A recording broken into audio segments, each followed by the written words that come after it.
आज हम सुनेंगे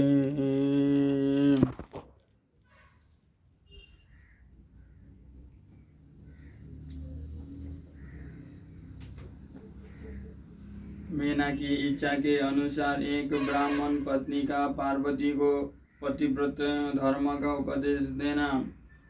ब्रह्मा जी कहते हैं, नारद तदनंतर सप्त ऋषियों ने हिमालय से कहा, गिरिराज अब आप अपनी पुत्री पार्वती देवी की यात्रा का उचित प्रबंध करें। मुनीश्वर यह सुनकर पार्वती के भावी विरह का अनुभव करके गिरिराज कुछ काल तक अधिक प्रेम के कारण विषाद में डूब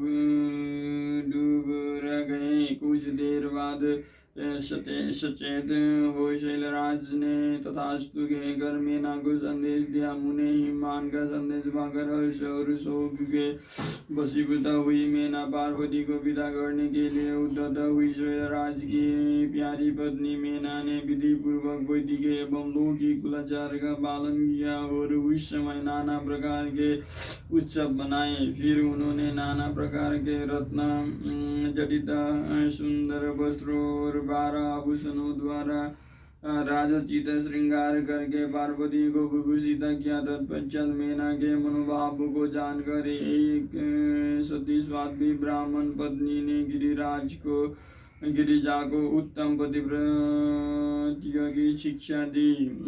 ब्राह्मण पत्नी बोली, गिरिराज किशोरी, तुम प्रेम पूर्वक मेरा यह वचन सुनो। यह धर्म को बढ़ाने वाला, यह लोक और परलोक में भी आनंद देने वाला तथा श्रोताओं को भी सुख की प्राप्ति करने वाला है। संसार में पतिव्रता नारी ही धन्य है, दूसरी नहीं। वही विशेष रूप से पूजनीय है। पतिव्रता सब लोगों को पवित्र करने वाली और समस्त पाप राशि को नष्ट कर देने वाली है। शिवे जो पति को परमेश्वर के समान मानकर प्रेम से उसकी सेवा करती है, वो इस लोक में संपूर्ण भोगों का उपभोग करके अंत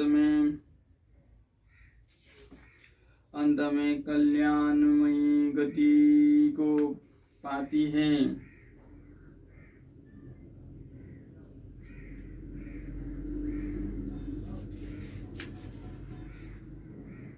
सावित्री, लोपामुद्रा, अरुंधति, शांडिली, शत्रुपा, अनसूया, लक्ष्मी, स्वधा, सती, संज्ञा, सुमति, श्रद्धा, मीना और सुवाये तथा और भी बहुत सी स्त्रियां स्वाध्वी कही गई है। यहाँ विस्तार भय से उनका नाम नहीं लिया गया। वे अपने पातिव्रत्य के बल से ही सब लोगों को पूजनीय तथा ब्रह्मा, विष्णु, शिव एवं मुनीश्वरों को भी माननीय हो गई है। इसीलिए तुम्हें अपने पति भगवान शंकर की सदा सेवा करनी चाहिए। वे दीन दयालु, सबके सेवनीय और सत्पुरुषों के आश्रय हैं।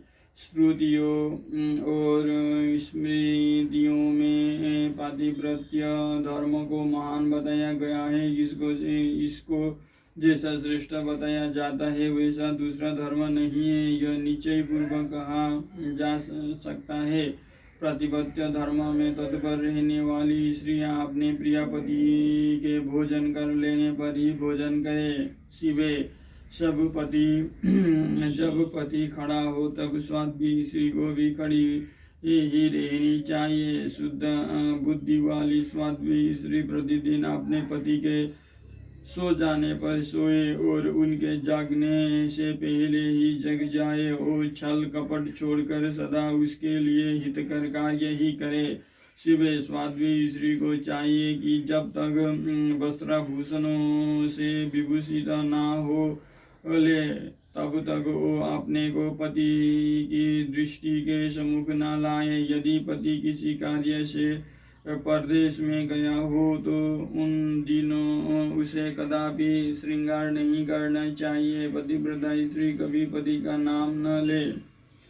पति के कटु वचन कहने पर भी वो बदले में कड़ी बात ना कहे। पति के बुलाने पर वो घर के सारे कार्य छोड़कर तुरंत उसके पास चली जाए और हाथ जोड़ प्रेम से मस्तक झुकाकर पूछे, नाथ किस लिए ये इस दासी को बुलाया है? मुझे सेवा के लिए आदेश देकर अपनी कृपा से अनुग्रहित कीजिए। फिर पति तो आदेश दे उसका वो प्रसन्न हृदय से पालन करे, वो घर के दरवाजे पर देर तक खड़ी ना रहे, दूसरे के घर न जाए, कोई गोपनीय बात जानकर हर एक के सामने उसे प्रकाशित ना करे, पति के बिना कहे ही उनके लिए पूजन सामग्री स्वयं जुटा दे तथा उनके हित साधन के यथोचित अवसर की प्रतीक्षा करती रहे। पति की आज्ञा लिए बिना कहीं तीर्थ यात्रा के लिए भी न जाए। लोगों की भीड़ से भरी हुई सभा या मेले आदि के उत्सवों का देखना वो दूर से ही त्याग दे। जिस नारी को तीर्थ यात्रा का फल पाने की इच्छा हो उसे अपने पति का चरणों पदक पीना चाहिए। उसके लिए उसी में सारे तीर्थ और क्षेत्र है, इसमें संशय नहीं है। धन्य पतिव्रता नारी नान्या पूज्य विशेषतः पावनी सर्वलोकानां सर्व पापो घनाशिनी सेवते या पति प्रेम्णा परमेश्वर वच्वे इह भुक्त्वा खिलान् भोगानन्ते पत्या शिवं गतिम्। तीर्थायिनी तु या नारी पति पादोदकं पिबेत तस्मिन् सर्वाणि तीर्थानि क्षेत्राणि च न संशय। पतिव्रता नारी पति के उच्चिष्ट अन्न आदि को परम प्रिय भोजन मानकर ग्रहण करे और पति जो कुछ दे उसे महाप्रसाद मानकर शिरोधार्य करे।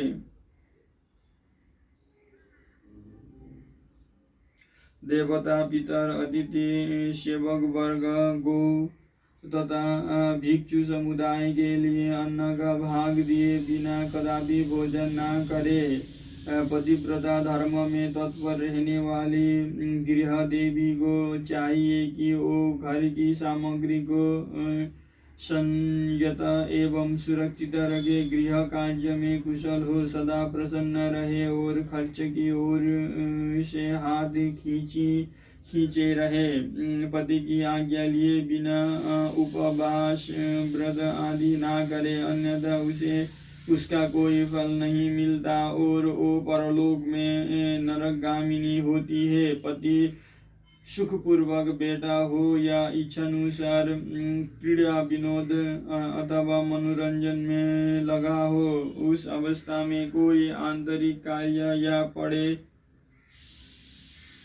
तो भी पतिव्रता स्त्री अपने पति को कदापि न उठाए। पति नपुंसक हो गया हो, दुर्गति में पड़ा हो, रोगी हो, बूढ़ा हो, सुखी हो अथवा दुखी हो, किसी भी दशा में नारी अपने उस एकमात्र पति का उल्लंघन न करे। रजस वाला होने पर वो 3 रात्रि तक पति को अपना मुंह न दिखाए, अर्थात उससे अलग रहे। जब तक स्नान करके शुद्ध न हो जाए तब तक अपनी कोई बात भी वो पति के कानों में ना पड़ने दे। अच्छी तरह स्नान करने के पश्चात सबसे पहले वो अपने पति के मुख का दर्शन करे, दूसरे किसी का मुंह कदापि ना देखे अथवा मन ही मन पति का चिंतन करके सूर्य का दर्शन करे।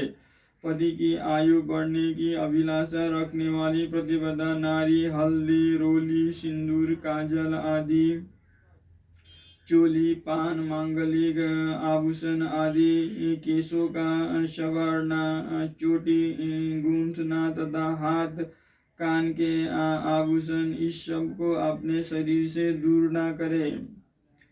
धोबिन, छिनाल या उल्टा सन्यासिनी और भाग्यहीना स्त्रियों को ओ कभी आपने शकीना बनाए। पति से देश रखने वाली स्त्री का वो कभी आदर ना करे, कहीं अकेली ना खड़ी हो, कभी नंगी होकर ना नहाए। सती स्त्री ओखली, मूसल, झाड़ू, शील, जात और द्वार के चौखट के नीचे वाली लकड़ी पर कभी ना बैठे।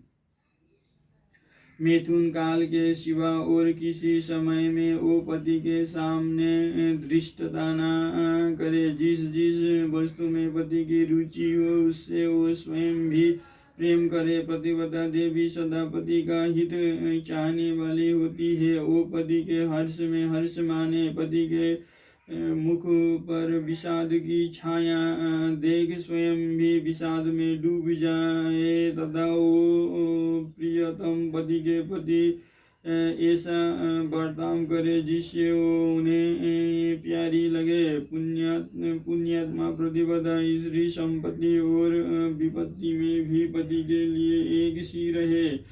आपने मन में कभी विकाल न आने दे और सदा धैर्य धारण किए रहे। घी, नमक, तेल आदि के समाप्त हो जाने पर भी पतिव्रता स्त्री पति से सहसा यह न कहे कि अमुक वस्तु नहीं है। वो पति को कष्ट या चिंता में न डाले। देवेश्वरी प्रतिपदा नारी के लिए एकमात्र पति ही ब्रह्मा, विष्णु और शिव से भी अधिक माना गया है। उसके लिए अपना पति शिवरूप ही है। विधेर्विष्णु हराद्वापि पतिरेको अधिको मता पतिव्रताया देवेशी पति शिव। एवं च जो पति की आज्ञा का उल्लंघन करके व्रत और उपवास आदि के नियम का पालन करती है वो पति की आयु हर लेती है और मरने पर नरक में जाती है। जो स्त्री पति के कुछ कहने पर क्रोधपूर्वक कठोर उत्तर देती है वो गांव में कुतिया और निर्जन वन में सियारीन होती है। नारी पति से ऊंचे आसन पर ना बैठे, दुष्ट पुरुष के निकट न जाए और पति से कभी कातर वचन न बोले, किसी की निंदा ना करे, कलह को दूर से ही त्याग दे। गुरुजनों के निकट न तो उच्च स्वर से बोले और न हंसे। जो बाहर से पति को आते देख तुरंत अन्न, जल, भोज्य वस्तु, पान और वस्त्र आदि से उनकी सेवा करती है, उनके दोनों चरण दबाती है, उनसे मीठे वचन बोलती है तथा प्रियतम के खेद को दूर करने वाले अन्य उपायों से प्रसन्नता पूर्वक उन्हें संतुष्ट करती है। उनके मानो तीनों लोगों को तृप्त एवं संतुष्ट कर दिया। पिता, भाई और पुत्र परिमित सुख देते हैं परंतु पति असीम सुख देता है। अतः नारी को सदा अपने पति का पूजन, आदर, सत्कार करना चाहिए। पति ही देवता है, पति ही गुरु है और पति ही धर्म, तीर्थ एवं व्रत है। इसीलिए सबको छोड़कर एकमात्र पति की ही आराधना करनी चाहिए। भर्ता देवो गुरुर्धर्ता धर्मतीर्थव्रतानि च तस्मात् सर्व परित्यज्य पतिमेकं समर्चयेत। जो दुर्बुद्धि नारी अपने पति को त्याग कर एकांत में विचरती है या व्यभिचार करती है वो वृक्ष के खोखले में शयन करने वाली क्रूर उल्लू की होती है। जो पराये पुरुष को कटाक्षपूर्ण दृष्टि से देखती है वो तानी देखने वाली होती है। जो पति को छोड़कर अकेले मिठाई खाती है वो गांव में सूंधी होती है अथवा बकरी होकर अपनी ही विष्ठा खाती है। जो पति को तू कहकर बोलती है वो गूंगी होती है। जो सोत से सदा ईर्ष्या रखती है वो दुर्भाग्यवती होती है। जो पति की आंख बचा कर किसी दूसरे पुरुष पर दृष्टि डालती है वो कानी टेढ़े मुंह वाली तथा कुरूपा होती है। जैसे निर्जीव शरीर तत्काल अपवित्र हो जाता है उसी तरह पतिहीना नारी भली भांति स्नान करने पर भी सदा पवित्र ही रहती है। लोक में वो माता धन्य है, वो जगत माता पिता धन्य है तथा वो पति भी धन्य है जिसके घर में पतिव्रता देवी वास करती है। पतिव्रता के पुण्य से पिता माता और पति के कुलों की तीन तीन पीढ़ियों के लोग स्वर्गलोक में सुख भोगते हैं। सा धन्या जननी लोके सा धन्यो जनक पिता धन्य स च पतिर्यस्य गृहे देवी प्रतिव्रता पितृवंशाय मातृवंशाय पतिवंशात्रयस्त्रयम् पतिव्रताया पुण्येन स्वर्गे सौख्यानि भुज्यते। दो दुराचारिणी स्त्रियां अपनी शील भंग कर देती है वो अपने माता पिता और पति तीनों कुलों को नीचे गिराती है तथा इस लोक और परलोक में भी दुख भोगती है। पतिव्रता का पैर जहाँ जहाँ पृथ्वी का स्पर्श करता है वहाँ वहाँ की भूमि पाप आरिणी तथा परम पावन बन जाती है। पतिव्रताया चारणो यत्र यत्र स्पृशोद्भवं तत्र तत्र भवेत् सा हि पापहन्त्री शुपावनी। भगवान सूर्य चंद्रमा तथा वायु देवी भी अपने आप को पवित्र करने के लिए ही पतिव्रता का स्पर्श करते हैं और किसी दृष्टि से नहीं। जल भी सदा पतिव्रता का स्पर्श करना चाहता है और उसका स्पर्श करके वो अनुभव करता है कि आज मेरी जड़ता का नाश हो गया तथा आज मैं दूसरों को पवित्र करने वाला बन गया। भार्या ही गृहस्थ आश्रम की जड़ है, भार्या ही शुभ का मूल है, भार्या से ही धर्म के फल की प्राप्ति होती है तथा भार्या ही संतान की वृद्धि में कारण है। भार्या मूलम गृहस्थस्य भार्यामूलं सुखस्य च भार्या धर्म फलावाप्ते भार्या संतान वृद्धये। क्या घर घर में अपने रूप और लावण्य पर गर्व करने वाली स्त्रियां नहीं है, परंतु पतिव्रता स्त्री तो विश्वनाथ शिव के प्रति भक्ति होने से ही प्राप्त होती है। भार्या से इस लोक और परलोक दोनों पर विजय पाई जा सकती है। भार्याहीन पुरुष देवयज्ञ पितृयज्ञ और अतिथि यज्ञ करने का अधिकारी नहीं होता। वास्तव में गृहस्थ वही है जिसके घर में पतिव्रता स्त्री है। दूसरी स्त्री तो पुरुष को उसी तरह अपना ग्रास भोग्य बनाती है जैसे जरावस्या एवं राक्षसी। जैसे गंगा स्नान करने से शरीर पवित्र होता है उसी प्रकार पतिव्रता स्त्री का दर्शन करने पर सब कुछ पावन हो जाता है। यथा गंगा गाहेन शरीर पावन भवेत तथा पतिव्रता दृष्टवा फलम पावन भवेत। पति को ही इष्टदेव मानने वाले सती नारी और गंगा में कोई भेद नहीं है। पतिव्रता और उसके पतिदेव उमा और महेश्वर के समान है। अतः विद्वान मनुष्य उन दोनों का पूजन करे। पति प्रणव है और नारी वेद की ऋचा।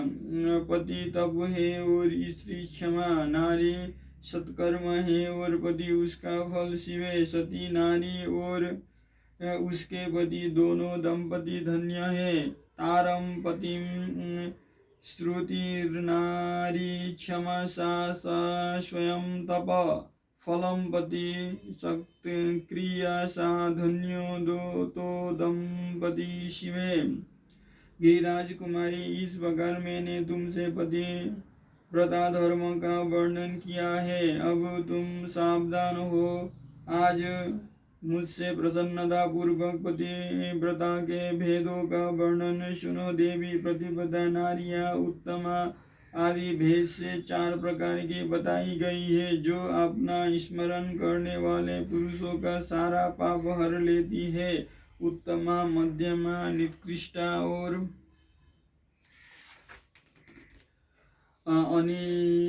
अति निकृष्टा, ये पतिव्रता के 4 भेद हैं।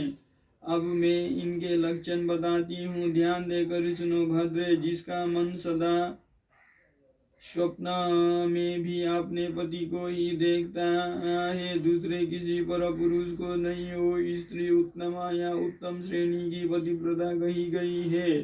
शैलज, जो दूसरे पुरुषों को उत्तम बुद्धि से पिता, भाई एवं पुत्र के समान देखती है, उसे मध्यम श्रेणी की पतिव्रता कही गई है। पार्वती, जो मन से अपने धर्म का विचार करके व्यभिचार नहीं करती, सदाचार में ही स्थित रहती है, उसे निकृष्ट अथवा निम्न श्रेणी की पतिव्रता कहा गया है। जो पति के भय से तथा कुल में कलंक लगने के डर से व्यभिचार से बचने का प्रयत्न करती है, उसे पूर्व काल के विद्वानों ने अति निकृष्ट अथवा निम्नतम कोटि की पतिव्रता बताया है। शिवे, ये 4 प्रकार की पतिव्रताएं समस्त लोगों का पाप नाश करने वाली और उन्हें पवित्र बनाने वाली है।